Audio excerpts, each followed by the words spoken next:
Hello ವೀಕ್ಷಕರೇ, ಎಲ್ಲರಿಗೂ RK art roll Kannada ಚಾನಲ್ಗೆ ಆತ್ಮೀಯ ಸ್ವಾಗತ. ನೀವಿನ್ನು ನಮ್ಮ ಚಾನಲ್ಗೆ ಸಬ್ಸ್ಕ್ರೈಬ್ ಮಾಡಿಲ್ಲ ಅಂದ್ರೆ ಈ ಕೂಡಲೇ ಸಬ್ಸ್ಕ್ರೈಬ್ ಮಾಡಿ. ಹಾಗೆ ಮುಂದಿನ ವಾರ ಭವ್ಯ, ತ್ರಿವಿಕ್ರಮ್ ಹಾಗೂ ಮಂಜು ಗೌತಮಿ ಅವರನ್ನ ಒಂದೇ ಸ್ಟೇಜ್ ಮೇಲೆ ನೋಡಬಹುದು. ಅದು ಯಾವ ಸ್ಟೇಜ್ ಅಂತ ತಿಳ್ಕೊಬೇಕು ಅಂದ್ರೆ ಈ ವಿಡಿಯೋನ ಕೊನೆಯವರೆಗೂ ನೋಡಿ. ಇವಾಗಲೇ ಬಿಗ್ ಬಾಸ್ ಮುಗಿದು ಒಂದು ವಾರನೇ ಆಯ್ತು. ಇವತ್ತಿಂದ 8 ದಿನಕ್ಕೆ ಬಿಗ್ ಬಾಸ್ ಸೀಸನ್ 11ರ ವಿನ್ನರ್ ಯಾರಾಗ್ತಾರೆ ಅಂತ ಎಲ್ಲರೂ ಕಾತುರದಿಂದ ಕಾಯ್ತಿದ್ವಿ.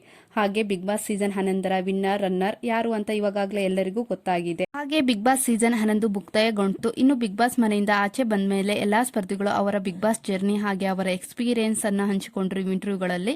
ಇನ್ನು ಕಲರ್ಸ್ ಕನ್ನಡದಲ್ಲಿ ಶುರು ಆದ ಹೊಸದಾಗಿ ಗರ್ಲ್ಸ್ ವರ್ಸಸ್ ಬಾಯ್ ಶೋ ನಲ್ಲಿ ಬಿಗ್ ಬಾಸ್ ಸೀಸನ್ 11ರ ವಿನ್ನರ್ ಹನುಮಂತ ಅವರ ದೋಸ್ತ ಧನ್ರಾಜ್ ಹಾಗೆ ರಜತ್, ಚೈತ್ರಾ ಕುಂದಾಪುರ, ಐಶ್ವರ್ಯ ಅವರನ್ನು ಗರ್ಲ್ಸ್ ವರ್ಸಸ್ ಬಾಯ್ ಶೋ ನಲ್ಲಿ ನೋಡಬಹುದು. ಹಾಗೆ ನಿನ್ನೆ ಎಪಿಸೋಡ್ ಅಲ್ಲಿ ನೋಡಿರ್ತೀರಾ. ಹಾಗೆ ತ್ರಿವಿಕ್ರಮ್, ಭವ್ಯ, ಗೌತಮಿ, ಮಂಜು ಅವರು ಒಂದೇ ಸ್ಟೇಜ್ ಮೇಲೆ ನೋಡಬಹುದು. ಅದು ಯಾವ ಸ್ಟೇಜ್ ಅಂದ್ರೆ ಮಜಾ ಟಾಕೀಸ್ ಶೋ ನಲ್ಲಿ ಬಂದಿದ್ದಾರೆ. ಇವಾಗಲೇ ಮಜ್ಜಾ ಟಾಕೀಸ್ ನಿನ್ನೆ ಕಂಪ್ಲೀಟ್ ಆಗಿದೆ, ಅಂದ್ರೆ ಸ್ಯಾಟರ್ಡೆ ಶೂಟಿಂಗ್ ಕಂಪ್ಲೀಟ್ ಆಗಿದೆ. ನಿನ್ನೆ 4 ಜನ ಶೂಟಿಂಗಿಗೆ ಬಂದಿದ್ರು. ಮುಂದಿನ ವಾರ ನೀವು ನೋಡಬಹುದು ಮಜ್ಜಾ ಟಾಕೀಸ್ ಶೋ ನಲ್ಲಿ.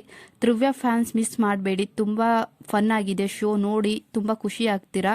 ಹಾಗೆ ಮುಂದಿನ ದಿನಗಳಲ್ಲಿ ಮೋಕ್ಷಿತಾ, ರಜತ್, ಹನುಮಂತ, ಅನುಷಾ, ಶಿಶಿರ್, ಐಶ್ವರ್ಯ ಇನ್ನು ಉಳಿದ ಬಿಗ್ ಬಾಸ್ ಸ್ಪರ್ಧಿಗಳನ್ನು ನೋಡಬಹುದು ಮಜಾ ಟಾಕೀಸ್ ಶೋ ನಲ್ಲಿ.